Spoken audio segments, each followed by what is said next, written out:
Te kau mā whātau rātou e whakaroto kai moana ana ki ngā iwi o here taunga. Engari kei te katia te toa o Tāki Timu Seafoods.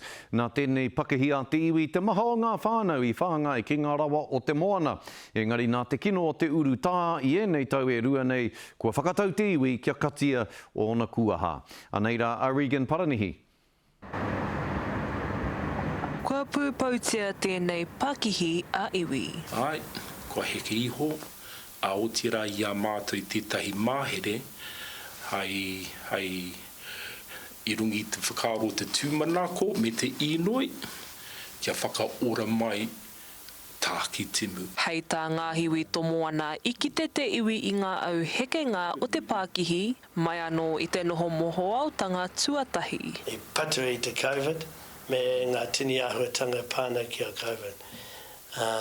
Me i te rānei, me noho iti anō me heke iho te rahi o Tāki Timu, kia tīmata anō mo te kākano hau, he mahi hau, engari hei whakawhanaki ake.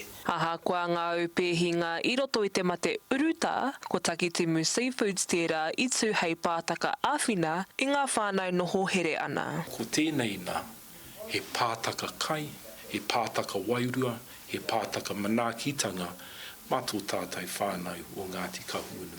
Tōna whātekau tāngata ka whai kore mahi i te kapinga o enei tatau. He oi hei tā Ngāti Kahungunu Incorporated, he hia nō rātau, kia whakarawura anō i te kākano i matapaitia e rātau e toru te kautau ki muri.